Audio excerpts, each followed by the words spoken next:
Hello everyone. I share real stories that I know and I'm sure you will like them. Enjoy watching and don't forget to like. My son's friend stayed for the weekend and got too comfortable. I should have stopped it when I caught him looking, but I didn't. My name is Rachel. I'm 46. I've been married to my husband, Dennis, for almost 22 years. We live just outside of Richmond in a nice, quiet neighborhood that looks picture perfect from the outside. But what happens inside these walls? Well, that's another story. Dennis works long hours in construction management. He's reliable, consistent, and always tired. He stopped noticing me about 5 years ago. That's not me being dramatic. It's the little things. Like how he used to text me in the middle of the day just to say he missed me. Now I could dye my hair purple and he probably wouldn't flinch. I'm not the type to stir things up. I cook, clean, keep up the house. I work part-time at a small floral shop 3 days a week and spend most of my time making sure things feel like a home when the boys are around. Our son, Josh, is 19. He's in his second year of college, but still lives at home. He's a good kid. A little clueless when it comes to putting dishes in the dishwasher, but sweet. And protective. He's got a couple of close friends he's known since middle school. One in particular, Liam. He's the one that always stood out to me, though I never dared admit it before now. Liam is 21, older than Josh by a couple of years. Tall, athletic, tan with that messy, slept in hair that somehow always looks good. He used to come over all the time when they were teenagers, always polite, always smiling, always calling me Miss Rachel. Even then, there was a way he looked at me sometimes. Not inappropriate, just too long. It was the weekend after Thanksgiving when it all started. Josh had invited Liam to stay over for the weekend so they could catch the football game and hang out. Dennis was away on a weekend job site, some last-minute emergency down near Virginia Beach, and wouldn't be home until Monday. It was just me, Josh, and Liam in the house. The first night, I made chili and cornbread. We all ate in the living room while the boys watched the game. I was curled up in the armchair, legs tucked under me, when I caught Liam watching me. Not in a disrespectful way. It was subtle, careful, but his eyes dropped to my bare legs. Then back to my face. He smiled, and I smiled back. It should have ended there. The next morning, I woke up early and went downstairs to start the coffee. I was still in my robe, nothing fancy, just a soft, navy blue cotton thing that I always cinched tight at the waist. I didn't expect anyone else to be awake, but as I turned the corner into the kitchen, Liam was already there. Shirtless.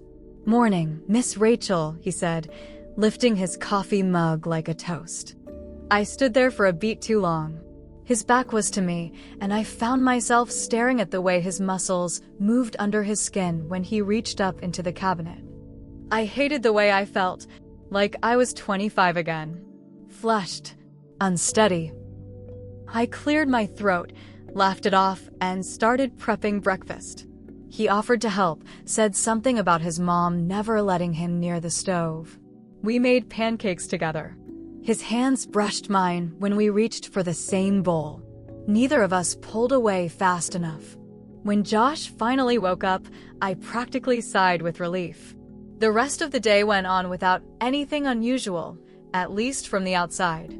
But everything felt charged. The air between Liam and me felt aware. It was like we were both trying not to say something. That night, after dinner, the boys went up to play video games in Josh's room. I cleaned the kitchen, took my time. When I passed by the stairs, I heard them laughing. Then Josh's voice, "I'm gonna crash, man." That wine hit harder than I thought. He had 2 glasses. Not even full. Lightweight. I paused by the hallway, half expecting Liam to come downstairs. But he didn't. He stayed up there for another 20 minutes, I think. Then I heard the bathroom door open, water run, footsteps creak. I was already in the guest room we sometimes used when Dennis snores too loudly. I pretended to be asleep when I heard a light knock on the doorframe. "Miss Rachel."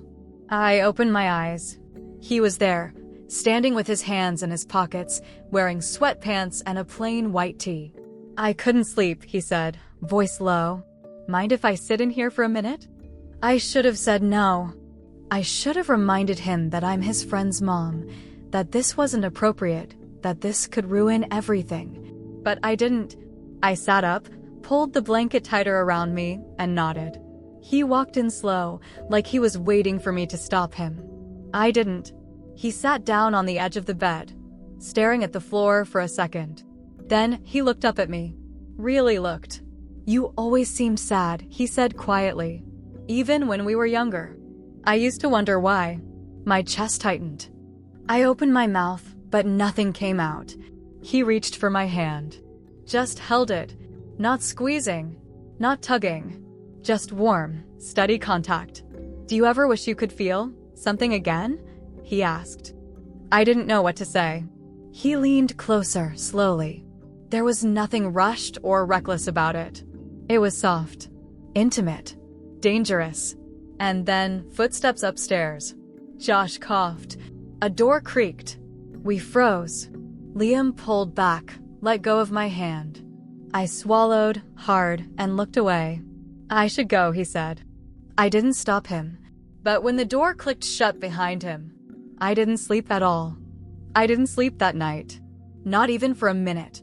When the sun finally broke across the curtains, I was still lying in the guest bed, staring at the ceiling, blanketed in the silence of my own guilt. I kept thinking, nothing happened. But that wasn't true, was it? Something did happen. He held my hand like someone who had been waiting to, and worse, I let him. I could still feel it. The quiet warmth of it. The pulse in his fingertips. The breath he held when I didn't pull away.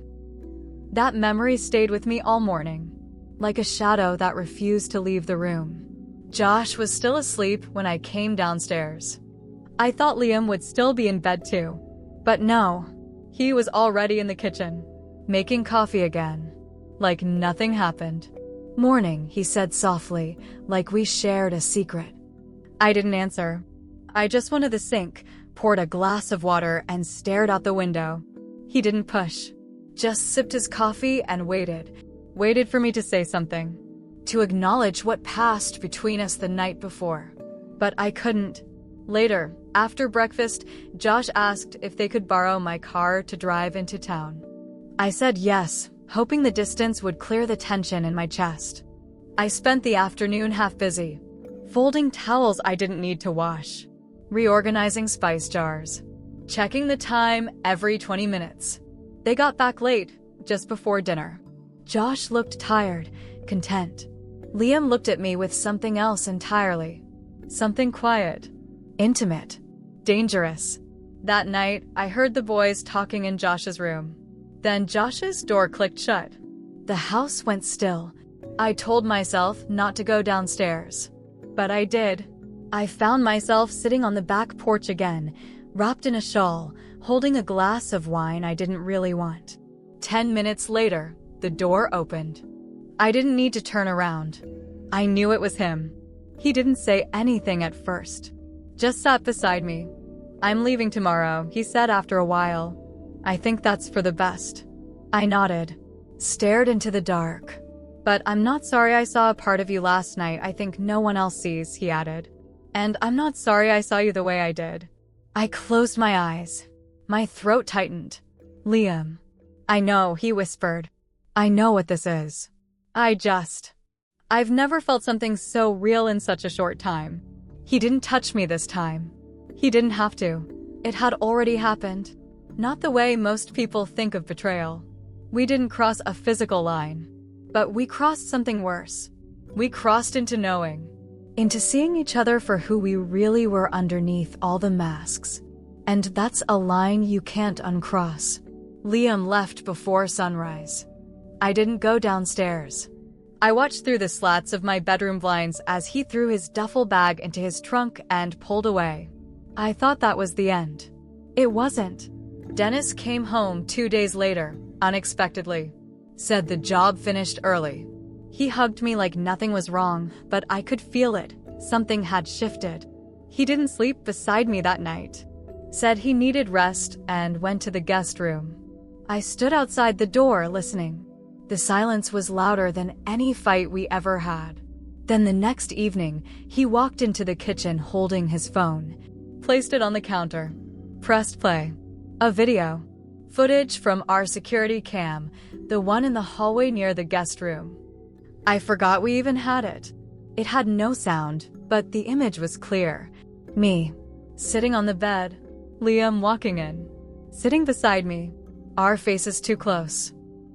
Our hands touching, my eyes not pulling away, his words visible in his expression. Even without audio, it said everything. I dropped the glass I was holding. It shattered on the tile. Dennis didn't raise his voice, didn't accuse. He just stared at me, then said, "How long?" I couldn't speak, because I knew he didn't mean how long had we been physical. He meant how long have you been gone? He walked out of the room. That night, he slept in our son's room. Josh was out. I lay awake, staring at the same ceiling again, knowing I'd just lost something that wouldn't come back. The next morning, Dennis was gone. His closet half empty. His side of the bathroom counter wiped clean. No note. No goodbye. Just his wedding ring left sitting in the sink. That was 3 weeks ago. Josh doesn't know. He keeps asking why Dad hasn't been around, and I just keep saying he's working late. But I know that lie won't last. And as for Liam, I haven't heard from him. Not a text. Not a call. Nothing. It was never love. And I didn't realize how dangerous that can be. And it cost me everything. I stood at the kitchen sink last night, staring at that empty space where Dennis used to drop his keys, and I whispered something into the dark. Something I didn't even realize I'd been holding in. I let him see me, I said out loud, and I should have kept myself hidden. Because in the end, Dennis didn't leave because I touched another man's hand. He left because I handed someone else the parts of me I'd stopped offering him. He left the ring, and I left everything else.